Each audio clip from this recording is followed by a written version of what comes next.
Structure of carboxylic group यानी जो carboxyl group है, तो फॉर्मिक एसिड से हम इस स्ट्रक्चर को समझते हैं। और यहाँ पे आपको ये फॉर्मिक एसिड का स्ट्रक्चरल फार्मूला। अब इसमें आपने ये पॉइंट याद रखना होगा कि जो कार्बन है कार्बोक्सिलिक ग्रुप का carbonyl carbon, this carbon is sp2 hybrid. Next जो आपने याद रखना है, ये जो कार्बोनाइल ऑक्सीजन है तो ये भी sp2 हाइब्रिड है। और ये जो ऑक्सीजन है दिस इज sp3 हाइब्रिड। तो ये इनकी हाइब्रिडाइजेशन हो गई है। अब यहाँ पे जो एंगल है ऑक्सीजन, कार्बन एंड हाइड्रोजन, ये एंगल 124 डिग्री का है। फिर ऑक्सीजन, कार्बन और दूसरा ऑक्सीजन, यहाँ जो एंगल है वो 125 डिग्री का बनता है। हाइड्रोजन, कार्बन और ऑक्सीजन, ये एंगल 11 यानी 111 डिग्री का बनता है। और जो carbon, oxygen, hydrogen, this angle is 106। अब क्वेश्चन यहाँ पे, जब भी sp3 कार्बन होगा तो उसके इर्द गिर्द जितने भी एंगल हैं वो ट्रिगोनल प्लेनर होता है और ये एंगल सारे 120 डिग्री के होते हैं।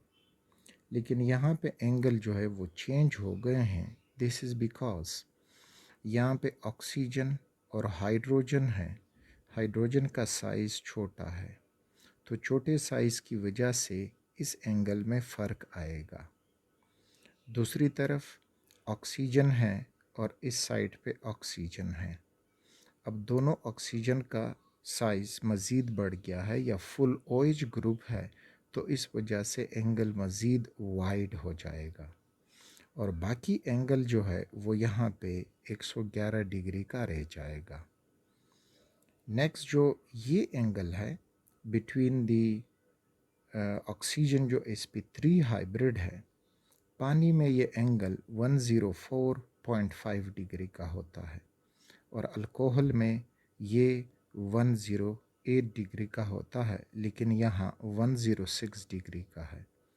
इसमें चेंज इसलिए आ गया है कि अल्कोहल और पानी में ऑक्सीजन जो भी है, दोनों में ऑक्सीजन sp3 हाइब्रिड होता है और वो अगर कार्बन है तो उसके साथ भी sp3 हाइब्रिड, तो sp3 बॉन्ड बनता है सिग्मा बॉन्ड अल्कोहल के केस में, और इधर भी sp3 और s सिग्मा बॉन्ड बन जाता है।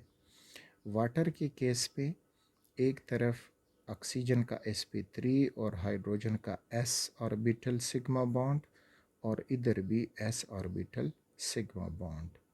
लेकिन यहाँ पे ये जो बॉन्ड है बिटवीन ऑक्सीजन एंड हाइड्रोजन, तो sp3 of oxygen and s orbital of hydrogen, उनके दरमियान ये बॉन्ड बना है। जबकि यहाँ पे कार्बन जो है वो sp2 हाइब्रिड है, तो sp2 hybrid orbital of carbon and sp3 hybrid orbital of oxygen, तो चूंकि सिग्मा बॉन्ड के नेचर में इधर का सिग्मा बॉन्ड और यहाँ के सिग्मा बॉन्ड बनने के नेचर में फ़र्क है, इसी वजह से एंगल में भी फ़र्क आ रहा है। अब नेक्स्ट इसमें देखते हैं कि ये जो डबल बॉन्ड है पाई बॉन्ड वो किस तरह से बना। तो कम टू दिस फिगर, यहाँ पे आपको दिखाई दे रहा होगा दिस इज़ दैट कार्बन जो sp2 हाइब्रिड है, तो इसके पास 3 sp2 हाइब्रिड ऑर्बिटल हैं। इसके साथ जो कार्बोनाइल ऑक्सीजन है तो वो भी sp2 हाइब्रिड है और उसके पास भी 3 sp2 हाइब्रिड ऑर्बिटल हैं, जबकि एक p अनहाइब्रिड ऑक्सीजन के पास और एक p अनहाइब्रिड कार्बन के पास है। अब इनमें जो बॉन्डिंग होती है तो कार्बन का sp2 और ऑक्सीजन का sp2, यहाँ पे इनमें सिग्मा बॉन्ड बन जाएगा। This is that sigma bond. जबकि ये जो कार्बन का sp2 है ये इधर हाइड्रोजन के साथ सिग्मा बॉन्ड बना देगा, हाइड्रोजन का s ऑर्बिटल और कार्बन का sp2, तो ssp2 सिग्मा बॉन्ड यहाँ पे बन जाएगा। इस कार्बोनाइल ऑक्सीजन के साथ जो दो लोन पेयर हैं तो वो इन sp2 हाइब्रिड ऑर्बिटल में रिजाइड करते हैं। These are those two lone pairs. अब बाकी रहता है अनहाइब्रिड p ऑर्बिटल। तो अनहाइब्रिड p ऑर्बिटल दोनों साइड वाइज ओवरलैप करके इनकी वजह से पाई बॉन्ड बन जाता है। This is that pi bond.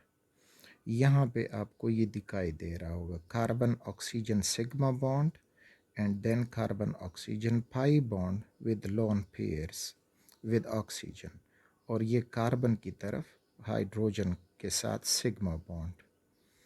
अब यहाँ पे ये तो कार्बोनिल कार्बन और ऑक्सीजन का किस्सा। अब कार्बन के पास एक sp2 हाइब्रिड अन ऑर्बिटल बचता है, sp2 हाइब्रिड ऑर्बिटल बचता है, जबकि जो OH वाला ऑक्सीजन है वो sp3 हाइब्रिड है, उसके साथ 4 sp3 हाइब्रिड ऑर्बिटल हैं। तो ये जो है अपना sp3 और sp2 सिग्मा बॉन्ड बन जाएगा between carbonyl carbon and hydroxide oxygen, और इस साइड पे ये हाइड्रोजन के साथ sp3s सिग्मा बॉन्ड बना देगा। This is between that hydrogen and oxygen, और इस ऑक्सीजन के जो बाकी दो लोन पेयर हैं तो वो इन्हीं sp2 हाइब्रिड ऑर्बिटल में रिसाइड करेंगे। तो एज ए होल हमें यह स्ट्रक्चर कुछ यूँ मिलेगा। अब यहाँ पे ये पॉइंट याद रखें कि कार्बन और हाइड्रोजन का सिग्मा बॉन्ड बना है sp2 from carbon and s overlap from hydrogen. फिर कार्बन और डबल बॉन्ड ऑक्सीजन, इधर अगर सिग्मा बॉन्ड बना है तो वो sp2 और sp2 ओवरलैप से बना, और जो पाई बॉन्ड बना है तो वो p unhybrid of carbon and p unhybrid of oxygen इनसे बना है।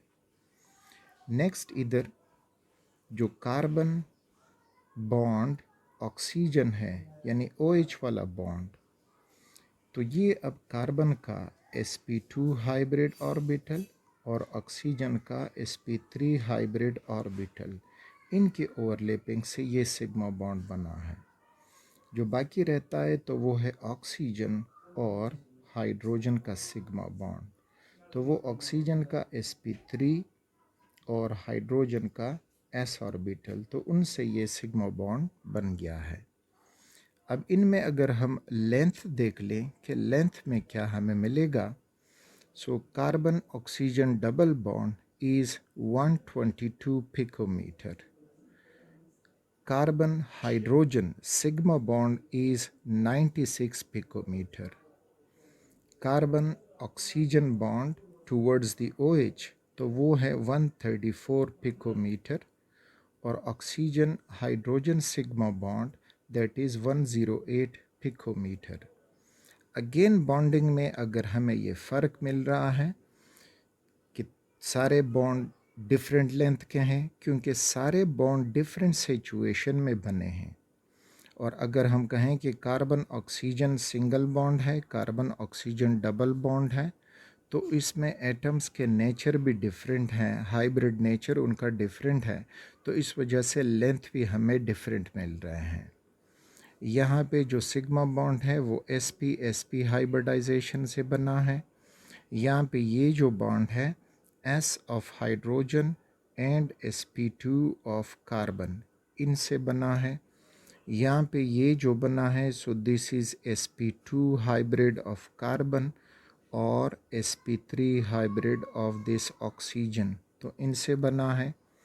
ये जो बॉन्ड बना है between hydrogen and oxygen, sp3 of oxygen and s of hydrogen, और यहाँ पे जो बॉन्ड बना है सिग्मा बॉन्ड, तो सिग्मा बॉन्ड बना है sp2 of carbon and sp2 of oxygen, और जो पाई बॉन्ड बना है तो p unhybrid of carbon and p unhybrid of oxygen. तो बॉन्डिंग सिचुएशन, बॉन्डिंग नेचर वो डिफ़र कर रहा है, तो इस वजह से इनमें जो लेंथ हैं तो वो भी डिफरेंट हमें मिल रहे हैं. So this was about the structure of carboxylic group with an example of formic acid.